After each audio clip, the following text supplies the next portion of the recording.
Press वार्ता excise and taxation department में एक बहुत बड़ा भ्रष्टाचार हुआ है, उससे रिलेटेड है ये। और उसमें 10,000 करोड़ से भी ज़्यादा का भ्रष्टाचार हुआ है, इसी के लिए ये प्रेस वार्ता की गई है।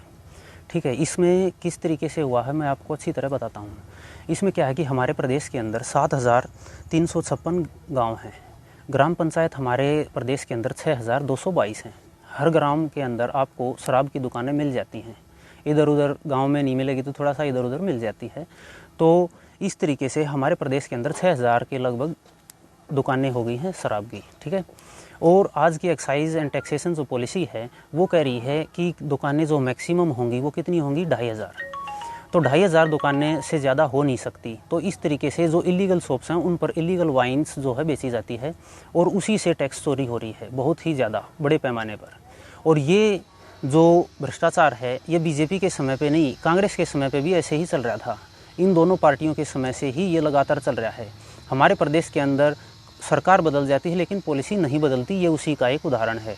ठीक है, इस तरीके से इसमें और क्या है कि टैक्स जो कलेक्शन है, जो ये पॉलिसी है, इसके भी काफ़ी सारे रूल्स। एक तो रूल ये टूट गया नंबर ऑफ शॉप्स का। सेकंड, नेशनल हाईवे से आधा किलोमीटर दूर जो हैं शॉप होनी चाहिए, लेकिन कई बार आप देखते हो नेशनल हाईवे के ऊपर भी मिल जाती है शॉप। ठीक है, उसके बाद ये जो भ्रष्टाचार है ये 10,000 करोड़ से ऊपर का कैसे हो गया। 10,000 करोड़ से ऊपर का इस वजह से हो गया क्योंकि जो ग्राउंड के ऊपर जो शराब की दुकानें हैं वो उतनी की उतनी ही हैं, केवल कागज़ों में ही ऊपर नीचे हो रही हैं। ये आपने अपने आसपास भी देखा होगा, जो शराब की दुकान जहाँ है वहीं पर ही है।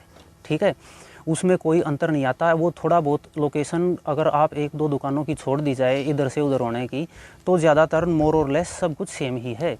तो इस तरीके से लगातार बड़े पैमाने पर टैक्स में धांधली हो रही है। ठीक है, 2000 हमारे पास जो रिकॉर्ड के अवेलेबिलिटी है उसके मुताबिक 2015-16 में 4,373 करोड़ का टैक्स कलेक्टेड हुआ था। ठीक है, और इन्होंने जब से हमने आरटीआई लगाई है ये लगातार दुकानों को बढ़ाने की परमिशन लेते हैं और बढ़ाते रहते हैं। आज भी दुकानें इतनी हुई हैं कि 4,000 से आज के दिन 2021-22 का जो है 2021-22 का जो साल था उसमें 7,938 करोड़ का जो टैक्स जो है वो कलेक्ट हुआ है। तो अगर दुकान बढ़ाने से इनका टैक्स कलेक्शन बढ़ा है तो आप ये सोचिए कि जो दुकानें आज तक रिकॉर्ड पर ही नहीं आई हैं, अगर वे भी रिकॉर्ड पे आ जाएंगी तो कितनी टैक्स की जो कलेक्शन हो कितनी ज़्यादा बढ़ जाएगी। तो इस तरीके से ये टैक्स को चोरी करते हैं और एक तरीके से ये काफ़ी ज़्यादा भ्रष्टाचार किया है एक्साइज एंड टैक्सेशन डिपार्टमेंट ने। तो क्या आप मानते हैं कि ये बिना किसी की मिलीभगत के नहीं? बिना मिलीभगत के जी ये नहीं हो सकता, क्योंकि बिना मिलीभगत के, क्योंकि सबको पता तो रहता है, जो भी जिस डिपार्टमेंट के ऑफिशियल हैं उनको पता होता है कि ग्राउंड पोजीशन क्या है। वो जानबूझ के छुपाते हैं और करप्शन को जन्म देते हैं। किसका डायरेक्ट मान रहे हैं हाथों? इसमें जो सबसे पहले तो जो मिनिस्टीरियल रिस्पॉन्सिबिलिटी होती है, जो मिनिस्टर होता है, कांग्रेस के टाइम पे जो मिनिस्टर था एक्साइज एंड टैक्सेशन मिनिस्टर है, और जो अब है, अब कौन है, अब जो है डिप्टी सीएम है उसके पास है ये पदभार। और इससे पहले देख लो कांग्रेस के टाइम पे कौन था। अच्छा, 2021 और 22 की जो पॉलिसी आई है शराब से संबंधित, तो उसके अकॉर्डिंग क्या मानते हैं, क्या और सुधार हो सकते थे? उसमें जी सुधार तो ग्राउंड पोजीशन को देख के ही सुधार किया। सुधार तो सीधी सी बात है कि जितनी भी शॉप्स हैं उनके अंदर जो भी ये शराब बेची जाती है वो इलीगल तो है ही, तो उनको लीगल करो। और अगर सरकार इतना ही वो है, हमने जब उनसे ये पूछा कि भाई शॉप वाइज डाटा दे दो आप कलेक्शन, ठीक है, शॉप वाइज किस शॉप से कितना टैक्स आता है, तो उन्होंने मना कर दिया कि हमारे पास शॉप वाइज कोई भी टैक्स कलेक्शन का डाटा नहीं है।